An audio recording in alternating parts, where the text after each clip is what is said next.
This material is made available to you by or on behalf of the University of Melbourne under Section 113P of the Copyright Act 1968. It may be subject to copyright. For more information, visit the University Copyright website.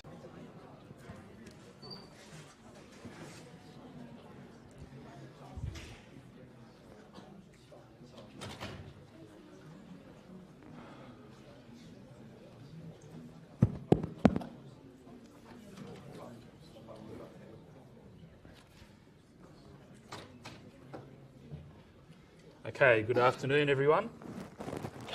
So the plan today is to ease ourselves back into things by looking at some more examples. So we're going to look at something from workshop 3 and then go back to problem set 3 to do the second problem, which we didn't get a chance to do last time. Before we do that, in case you haven't checked, the tests have been processed. Okay, your mark should be visible in Grade Centre on LMS. The average turned out to be close to 67 out of 100. Okay, which is a pretty good effort. So I think everything's tracking well and heading in the right direction. All right. If you have any questions about the test, you can come and see me. All right. The solutions are all there on LMS already. So before you come and see me about any questions you have, go and check the solutions first. That might clear it up for you straight away. Does anyone have any questions right now that could be answered?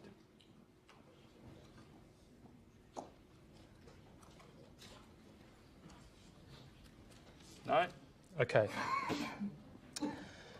All right, so in workshop 3, what we're really doing is motor control. So we're playing with a Lego robot that's got 2 motors that drive 2 wheels. Okay, if we drive those wheels in the same way, we can make the robot go forwards and backwards. Okay?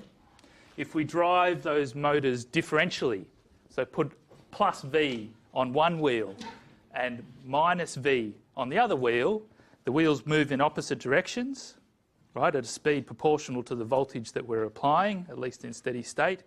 And by making the wheels turn in opposite directions, we can change the heading of the vehicle, which results in a steering effect.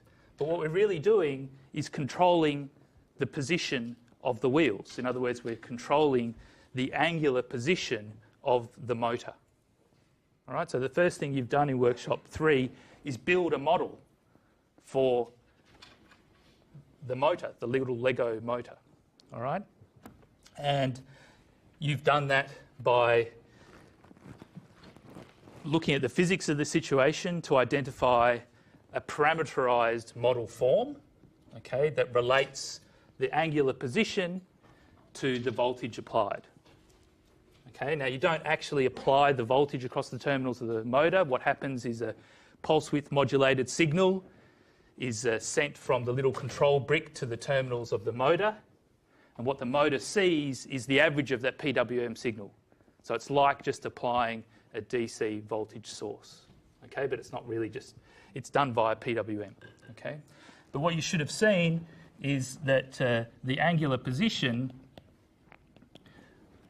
of the shaft of a motor is related to the voltage that we apply via transfer function that looks like this. It's got 2 parameters, Km and Tm. Right? And you've, in the first week of workshop 3, figured out what those 2 parameters need to be on the basis of some observed data. Okay? And the way you've done that is by simulating this model, okay, with fixed parameters that you vary until the simulated response matches the observed data. Okay, so what you're really doing there is system identification. You're identifying the parameters in a model but you're doing it by hand, by simulation, okay, until the simulated response matches the observed response. So the responses that were going in were these ramp, the voltages applied with these ramp type signals, and you saw the angle would follow the ramp and then turn around and follow, right? How it turns around there has to really do with the time constant, Tm, okay, and the slope of the line is related to the gain Km. All right. Now, what you may have done this week is look at how to do open loop control and closed loop control. All right. So what I want to talk about now has to do with the difference between the two types of control. So let's look at open loop control first. So the open loop control approach is really about trying to invert the model. Right? We want theta to follow a reference signal, theta ref. Okay? So if we make the voltage be related to our reference signal, theta ref, in the way shown here,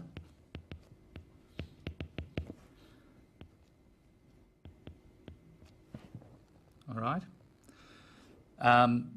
with some additional poles, just so we end up with a proper transfer function, so something that's causal, all right, then you can see that the theta s we will get will just be Km on S Tm S plus 1 times S Tm S plus 1 divided by Km T S plus 1 squared. All right, times theta ref S. Okay, so of course, as long as we have these parameters correct, they cancel out. That goes with that, that goes with that. And what we're left with is something that looks like this. All right?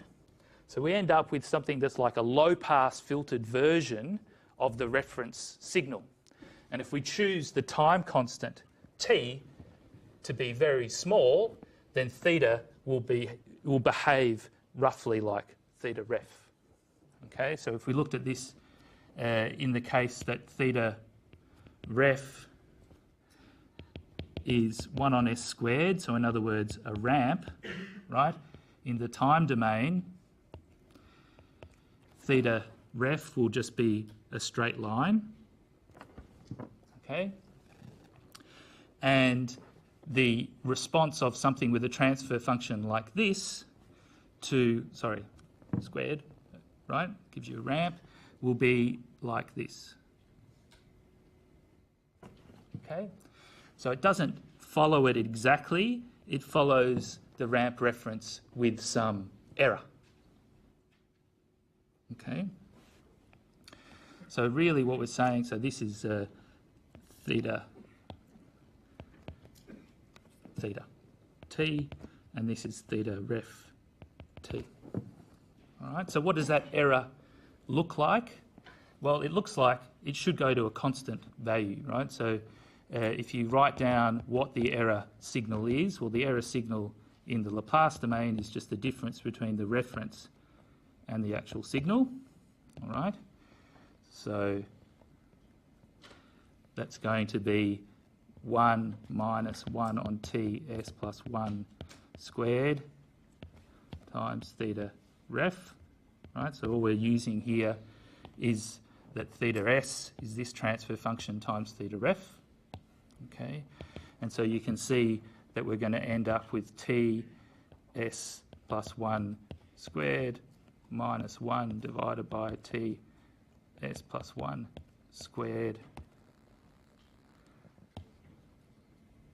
times theta ref, okay? And we're saying that theta ref is 1 on s squared, okay? So let's just expand out the top. We get t squared s plus 2ts plus 1 minus 1 divided by ts plus 1 squared times 1 on s squared. Okay, and so these cancel each other out, and we're left with s t squared s plus 2t on ts plus 1 squared times 1 on s squared. All right, so this goes with one of these. All right, and we see that the error signal, which is the thing we started off with up here, is like the step response, that's like a step input, to a stable transfer function. All right? So you would expect the error to reach a constant value, right? Because a step input to a stable transfer function eventually causes the output to go to a constant value. Okay? We know that constant value is given by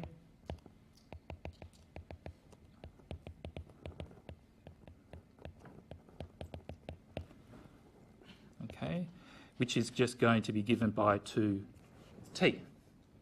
So if we choose t, this time constant of the 2 extra poles that we've put in, to be very small, then the error in steady state will be very small. All right? What does choosing t to be very small means? Those poles are very fast. The transient component of the response due to those poles decays very, very quickly. If we can make that happen, we get very small error here. So what's wrong with open loop control? Seems to be fantastic. All I have to do is make those extra poles super fast and I'll get a very small tracking error. Well, the problem is that in order for these things to cancel out, I need to know the parameters of the motor model exactly. Right? You should have observed that for the 2 different motors, you need to choose different parameters to make the simulated response match the observed data, because there's slight differences between the motors. In other words, you cannot know the model parameters exactly. Right? You'll get some numbers, all right, but the real motor will behave slightly differently. And the numbers that you get in Workshop 3 should be numbers that allow the simulated response to match both sets of observed data well, not just one and the other one badly. Okay, so the model for the given parameters will not match exactly the motor. All right?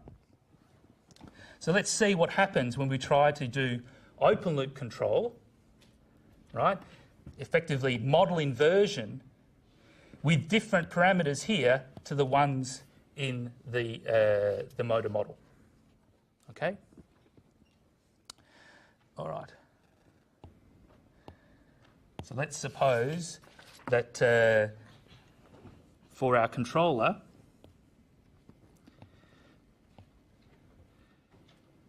we've got our motor model,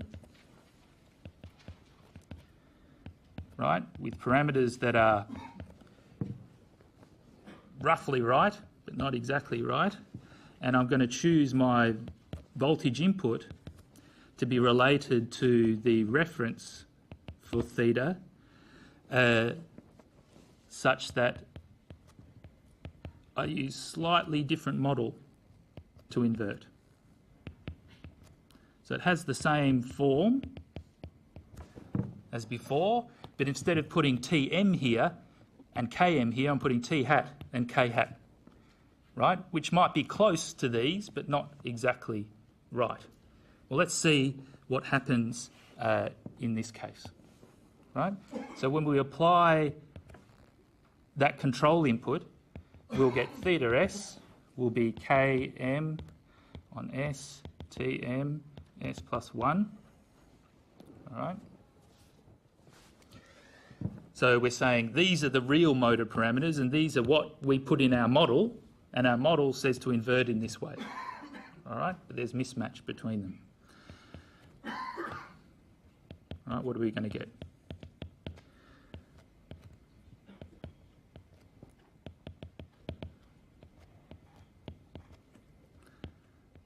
Right, so they don't cancel out anymore. This doesn't cancel out with this because Tm is not T hat.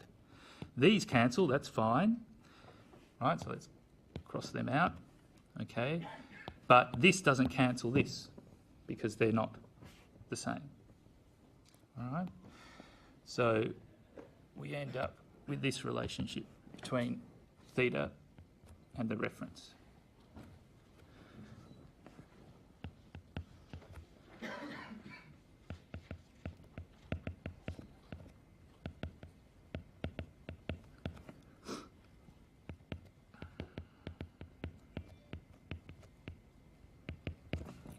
Okay. Now, let's look at the error again. Right, so the error is just the difference between theta ref and theta. All right, so that's going to be 1 minus all this stuff.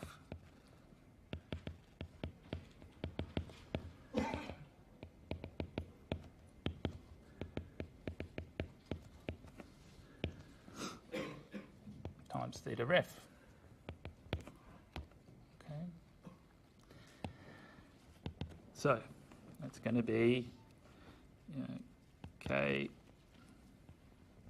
hat TMS plus 1 TS plus 1 squared minus KM T hat S plus 1 divided by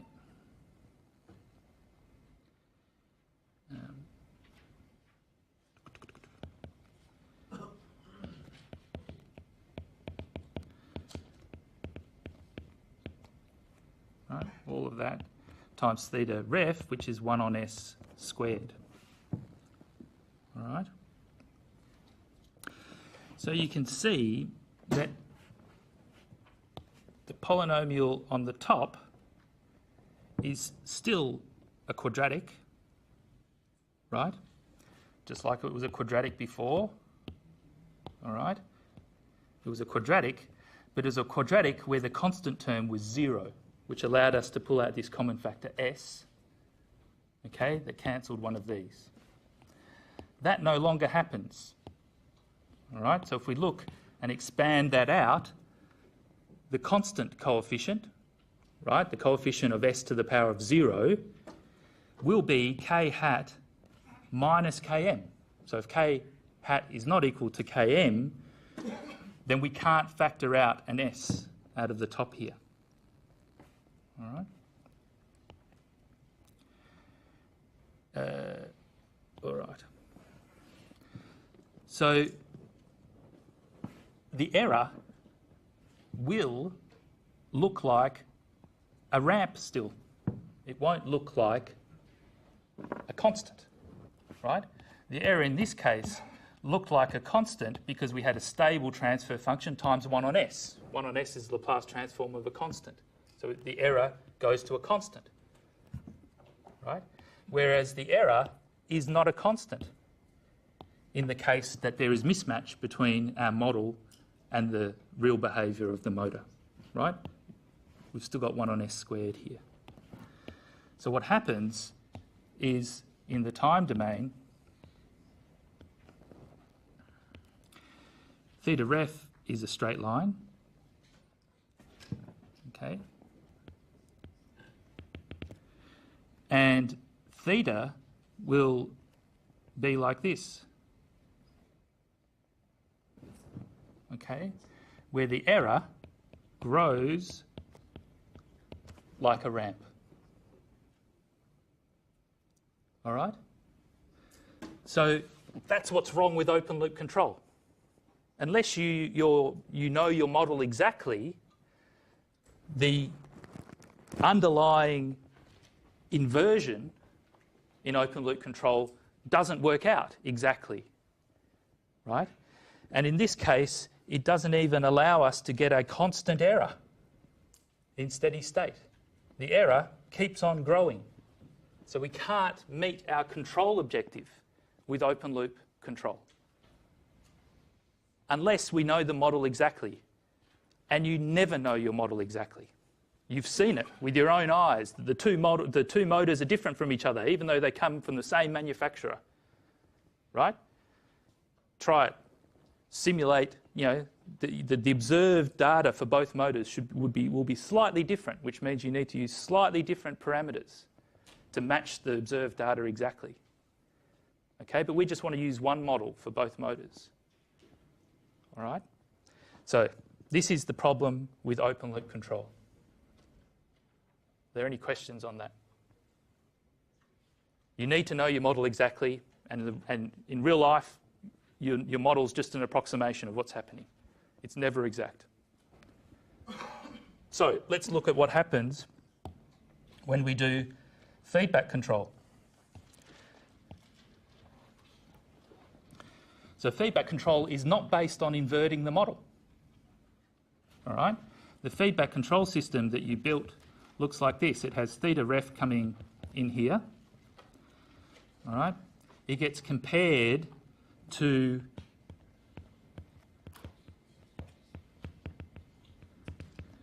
a measurement of the angle,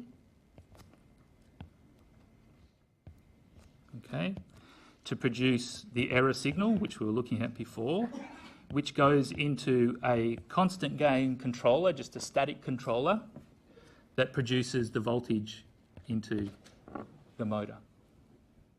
All right? Well, for a ramp reference, let's look at the behaviour of the error signal. Right? So the error signal is still theta ref minus theta s, but theta s, is k times km on s tm s plus 1 times the error signal, right? So this stuff here is just coming from the block diagram. Okay? And so we'll get 1 plus k times km on s tm s plus 1 times the error signal is equal to theta ref. All right. So the error, I don't know what I did then. The error signal will be 1 on 1 plus k km s tm s plus 1 times theta ref. All right. Which is s tm s plus 1 on s tm s plus 1 plus k km theta ref. So what's theta ref? It's a ramp. So the Laplace transform of ramp is 1 on s squared. Okay? Again, we get this cancellation. Right? What we're ending up with, remember that what we're looking at here is a signal, right? But we can think of this part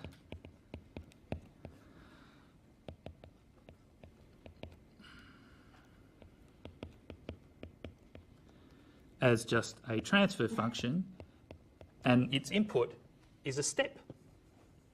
Now that transfer function is stable. The thing on the bottom is a quadratic, and all the coefficients are positive.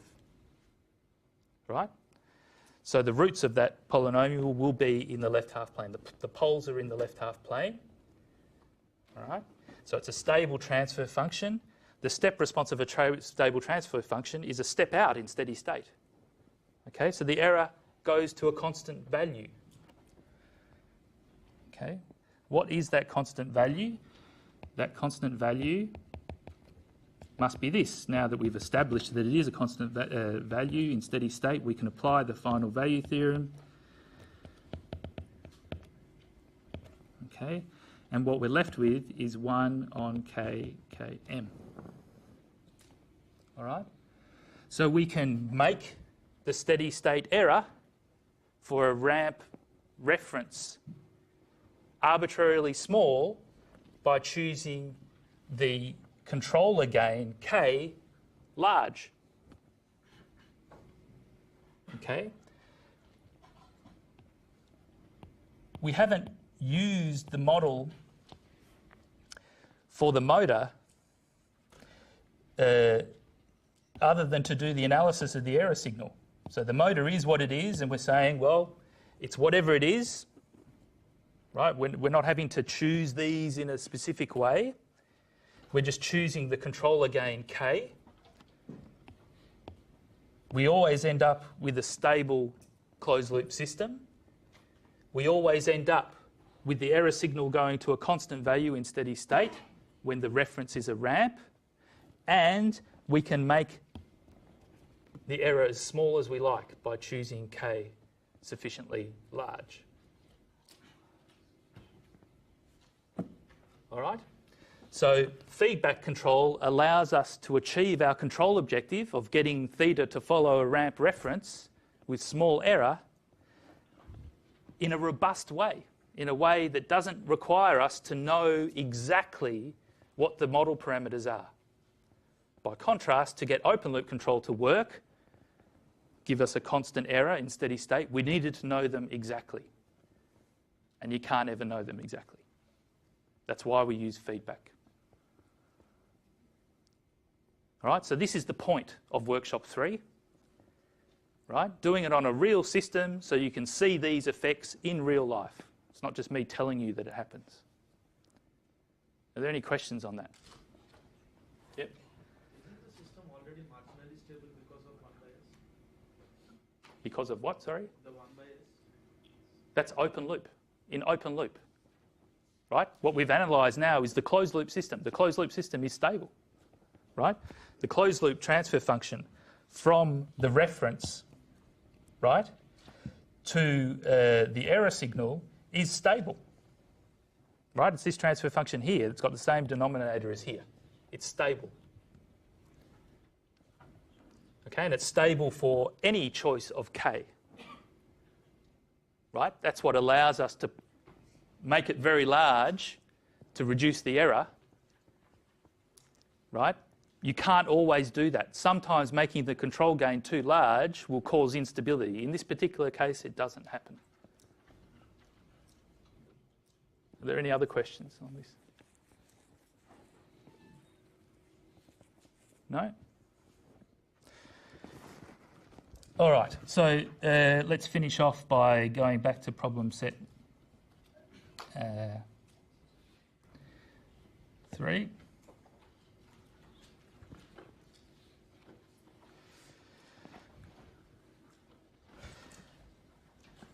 All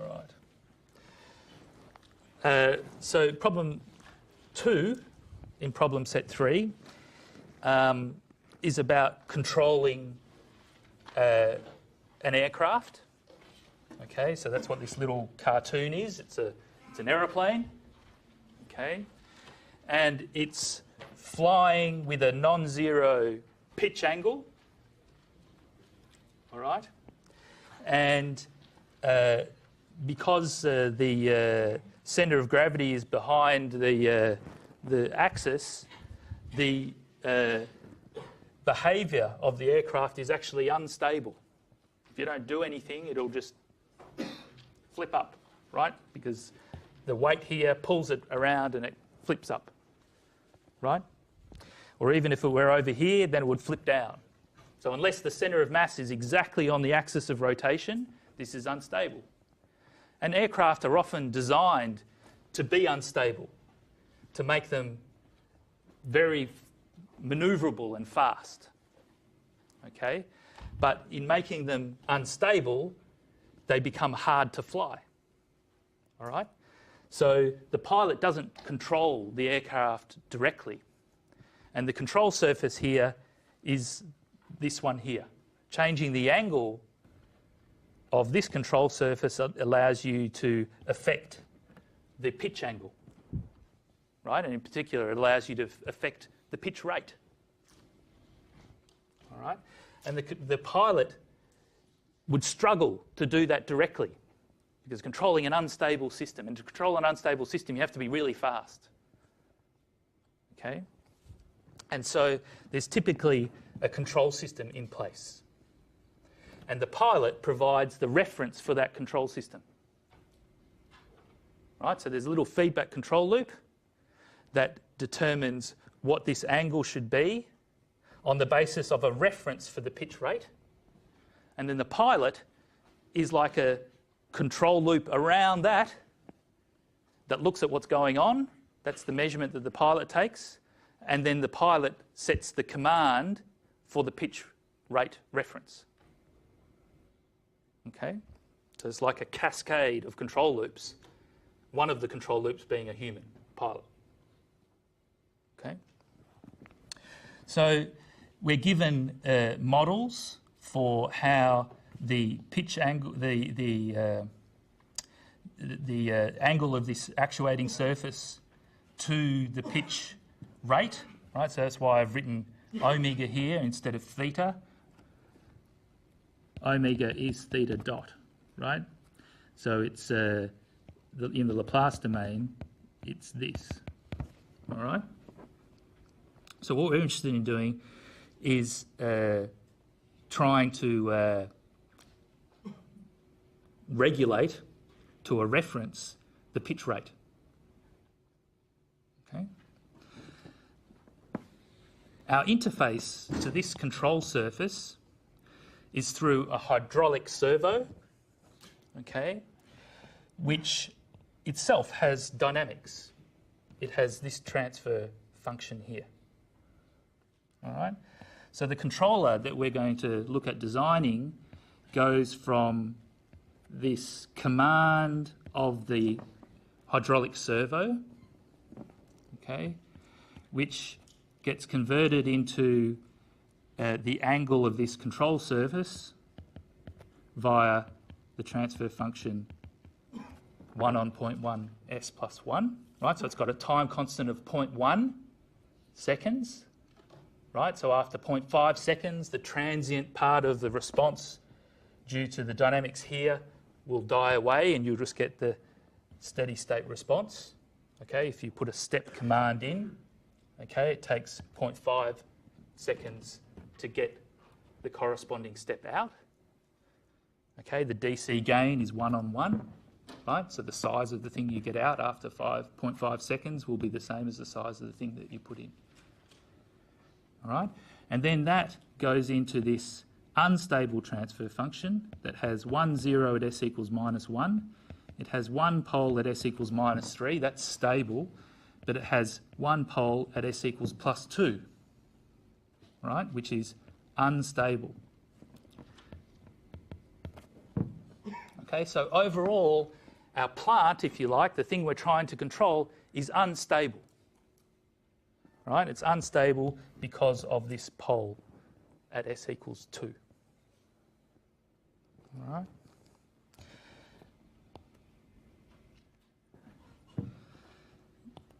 So, you know, if you put a step change into the elevator command input, right, this will blow up exponentially.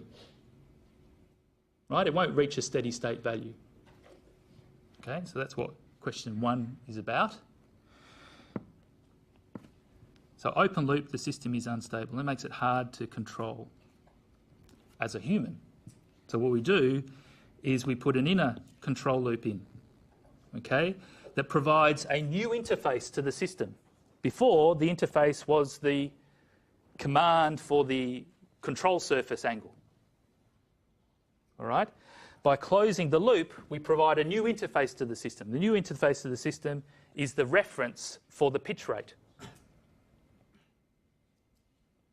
Okay?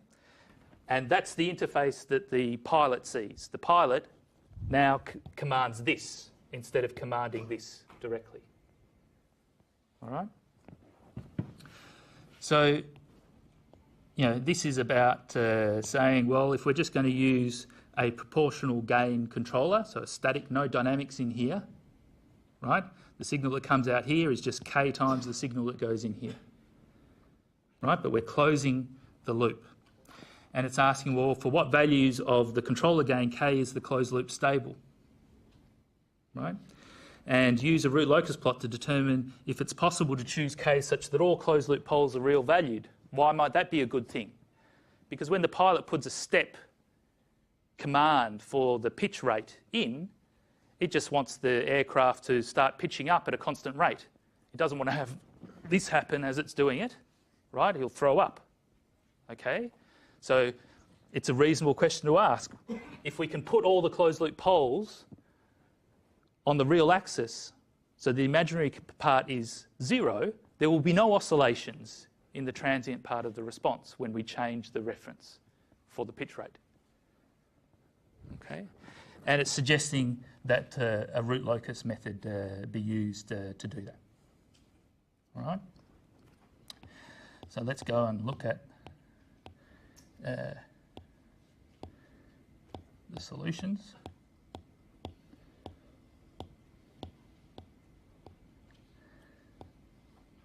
All right. So if we just have a constant gain controller, remember this is our notation for the ratio of two polynomials that defines the transfer function. So when it's a constant gain k here, we're saying p is equal to k and l is equal to 1. Right? If you like, you could say p was equal to 1 and l is equal to 1 on k. It doesn't really matter. All right? And we have our plant transfer function as the ratio of two polynomials b and a. So we know that the closed loop characteristic polynomial is given by this. It's a times l plus b times p. That's the characteristic polynomial. The zeros of the characteristic polynomial are the closed loop poles. Okay? The closed loop poles will be a function of the controller gain. Right? Where the zeros of this polynomial lie depends on k, because the coefficients of the polynomial depend on k. All right. So these bits here are just coming from the denominator of the plant transfer function, right? A, right? I'm taking L equal to 1. The numerator of the plant transfer function was S plus 1, and P is equal to K. All right. Now, first we need to make sure that K is chosen such that we get a stable closed loop. All right. Why might that be an issue? Why might it not be the case for all possible K? Well, let's start thinking about the root locus, right? So we're dealing with phi of s equal to s plus 3, s minus 2, 0.1, s plus 1, plus k, s plus 1. All right? That will be equal to 0 if and only if this object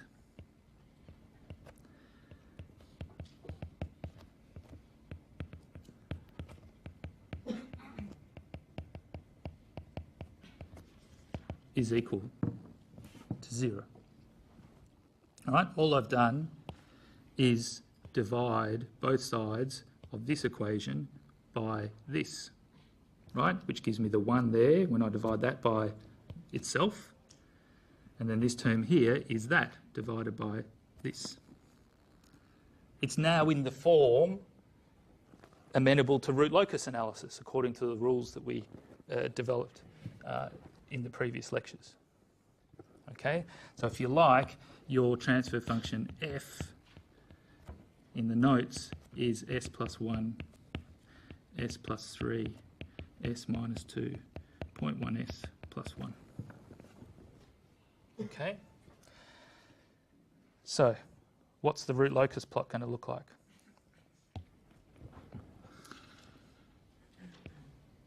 Here's your imaginary axis. Right, so the root locus plot is about how the zeros of this rational function move in the complex plane, which is what I'm drawing here. Right, so it's got the real axis and the imaginary axis, as we vary k from 0 up to plus infinity. All right, so we know that the poles and zeros of f are important, right?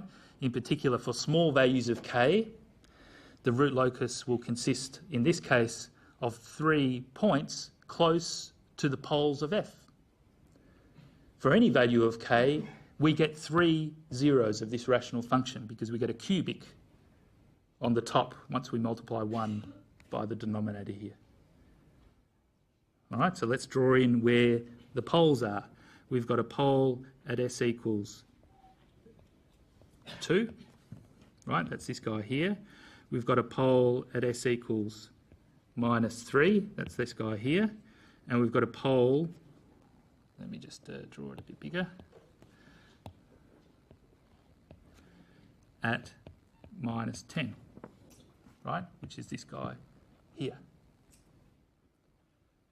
All right? And in addition to that, we have a 0 at minus 1. Okay? So for small values of k, we expect to get 3 points that will be close to this, and close to this. As we start increasing k from 0, those 3 points will move. Okay, and they'll move along what's called the root locus, the locus of the roots, as we vary k.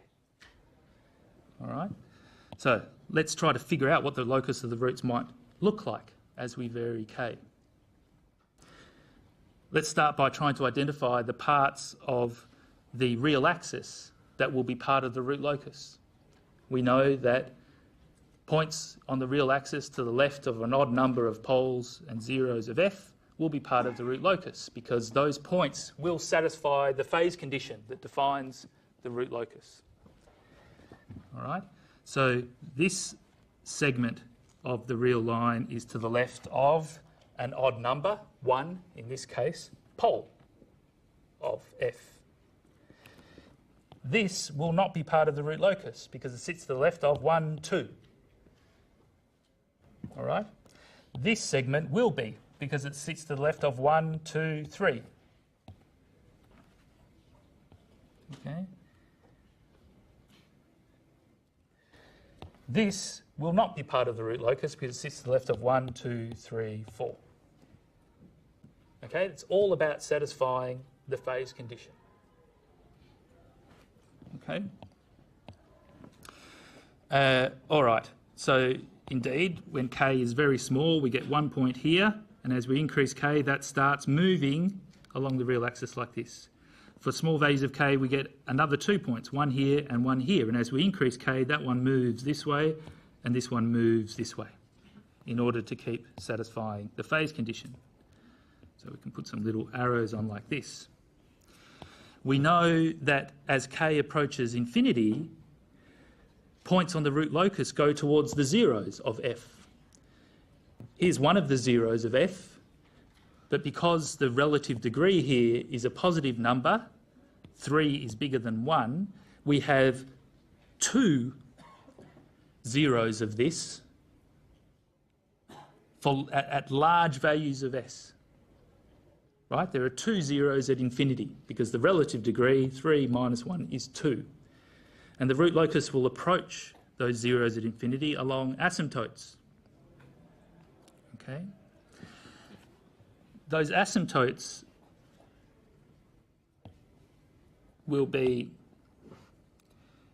anchored at a point that is sum of the poles minus the sum of the zeros divided by the relative degree.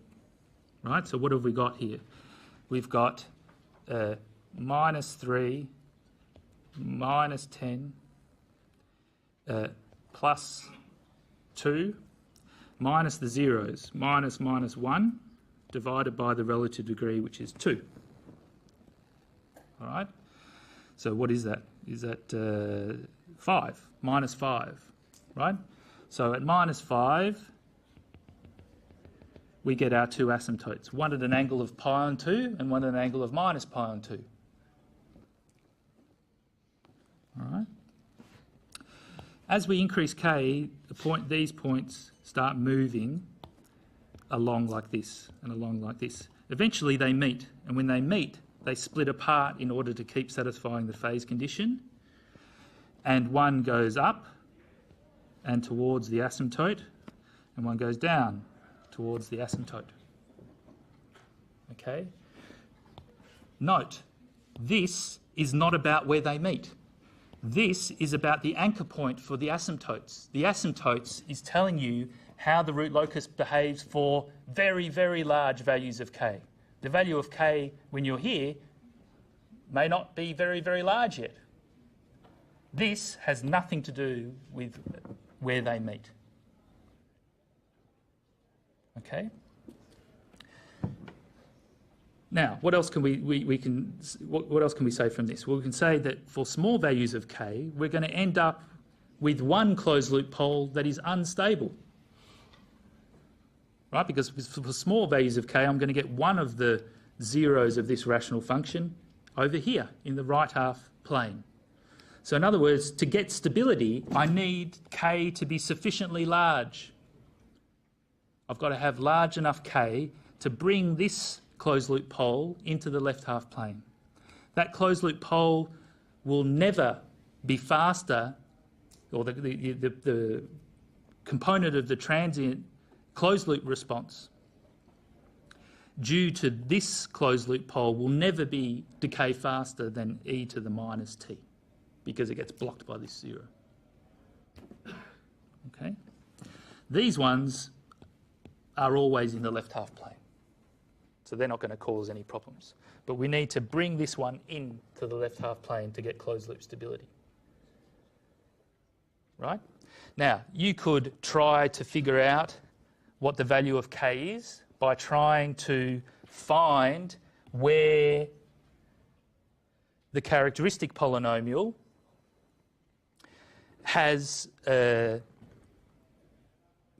imaginary root. Okay, because that point there is J0. All right? Your characteristic polynomial is really a function of s and k, right? And we're trying to, make that equal to 0. So we could be saying, well, we want J0 k equal to 0, right? That'll tell me the value of k that puts this closed loop pole right on the origin. Okay? It happens that we know that it's going to be like this, so we could use this equation to tell us what k is. To put it there, and then we know once k is bigger than that, right, we'll be in the left half plane, right, because it keeps moving towards the 0 as we increase k. All right? More generally, when you're trying to find where the root locus crosses the imaginary axis, all right, you need to use the fact that we'll be looking for an omega and a k that makes the characteristic polynomial equal to 0. So there are two unknowns, the frequency and k. It just happened in this example. We knew what the frequency was, 0, right? But in general, if you're looking for where the root locus crosses the imaginary axis, you need to look for the frequency as well as the value of k that puts it there, right? So we need two equations to solve for two unknowns, right? And we can get the two equations because this is a complex number. And we're trying to make that complex number have real part equal to 0 and imaginary part equal to 0. All right, so we can get our two equations by looking at the real part of this and setting it equal to 0, and the imaginary part of this and setting it equal to 0, giving you two equations for two unknowns. Now, they will be non-linear equations that you have to solve simultaneously to find the two unknowns, but that's how, in general, you can find the value of k and the frequency at which the root locus crosses the imaginary axis, if it does, right? And root locus plots don't always cross the imaginary axis, but if you know that it does, this is how you can find out where. Okay. What's shown in the solutions is how to use the Routh array and the Routh stability criterion to answer the question. How big does k have to be in order to achieve closed loop stability? So we build the Routh array for the characteristic polynomial, right? And make sure that all the entries in the first column have the same sign, right? They all have to be strictly positive. So you can see here that this says that k has to be bigger than 6, all right? Yeah, we need to make sure that that has that k is bigger than -5 as well. But you know, needing k to be bigger than 6 trumps k being bigger than -5, right? So the condition is k equals -6. So try this out, right, to see if you get k equals 6, putting it right there. Okay. All right. The last part is really about trying to figure out what value of k puts you there, right? Because if we go past that value, then we're getting closed-loop poles that have non-zero imaginary part, right? And so there'll be oscillations in the transient part of the response. Okay, so there's one way in the notes. The other way is to say, well, my characteristic polynomial looks like 0.1 s cubed plus 1.1 s squared plus k 0.4 s plus k minus 6, right, equal to 0. So the closed-loop poles are values of s that satisfy this equation. They will be the same values of s that satisfy this equation.